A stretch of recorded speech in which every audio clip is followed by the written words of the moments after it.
গণিত শিক্ষা কেন্দ্রের পক্ষ থেকে আমি সৌমেন ভট্টাচার্য আর একটা নতুন ভিডিও নিয়ে চলে এলাম। আজকের আমি তোমাদের এই 2027 সালে যারা মাধ্যমিক দেবে তাদের যে প্রয়োগগুলো মাস্ট করতে হবে তার মধ্যে একটা অন্যতম প্রয়োগ হচ্ছে এইটা। আমি প্রত্যেকটা ভিডিওই এক একটা করে প্রয়োগ করাবো। যারা এই ভিডিওগুলো ফলো করতে চাও তো এই চ্যানেলটাকে সাবস্ক্রাইব করতে হবে আর সাথে থাকতে হবে। দেখো আজকের এটা করে দেবো। যদি এবিসিডি বিধ্বস্ত চতুর্ভুজের A B equal to DC হয় তবে তবে প্রমাণ করি যে এসি ইকাল টু বিডি। এটা বইয়ে পেজ নাম্বার 133, অঙ্কের বইয়ে 133 পেজে এই প্রয়োগটা আছে। চলে এসো। প্রথমে তোমরা এই ছবিটা দেখো। প্রথমে ছবিটা এঁকে নেবে, তারপর কি করবে তোমরা, এবিসিডি একটি বৃত্তস্থ চতুর্ভুজ যার এবি আর ডিসি এই দুটো সমান বলেই দেওয়া ছিল। এসি আর এবি আর ডিসি সমান বলে দেওয়া ছিল। এবার আমাদের প্রমাণ করতে হবে এসি আর বিডি। এসি আর বিডি এই চতুর্ভুজটার কি, এসি আর বিডি এই দুটো হচ্ছে কর্ণ। তো এটা প্রমাণ করতে হবে।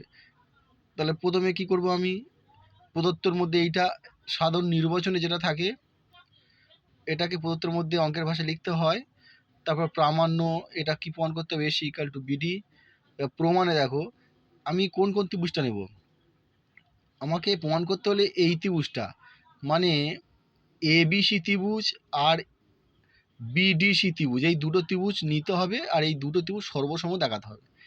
এবার আমরা প্রথম কি করব, তাহলে কি লিখছি, ত্রিভুজ এবিসি আর ত্রিভুজ বিডিসি থেকে পাই, দেখো এবি ইকাল টু ডিসি, এটা প্রদত্ত সাধারণ প্রদত্তর মধ্যে দেওয়া ছিল, যেটা সাধারণ নির্বাচনে দেওয়া থাকে সেটাই প্রদত্তর মধ্যে লিখতে হয়।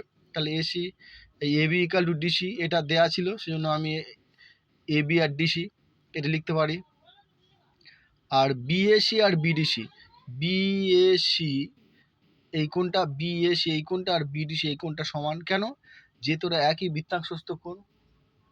আমরা কি জানি, একই বৃত্তাংশস্থ সকল কোণের মান সমান। এই বৃত্তাংশে অবস্থিত এই দুটো কোণ বিএডিসি বৃত্তাংশে অবস্থিত, সেই জন্য এই দুটো কোণের মান কি হবে, সমান। এ তোমরা উপপাদ্য করেছো আগে।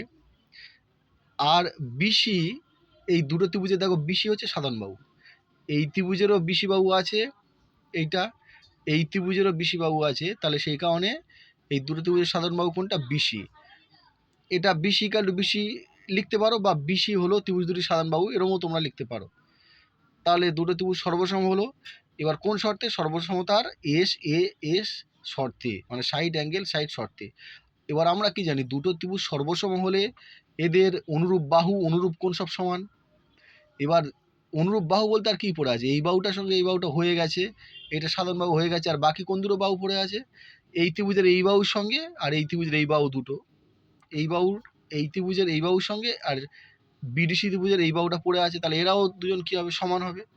সেজন্য আমি কি পেয়েছি, সর্বসমান্ত কারণের জন্য এসি ইকাল টু বিডি, যেহেতু এরা সর্বসম ত্রিভুজের অনুরূপ বাহু। এটাই তো তোমাদের প্রমাণ করতে থাকো, এসি ইকাল টু বিডি। রাখছি।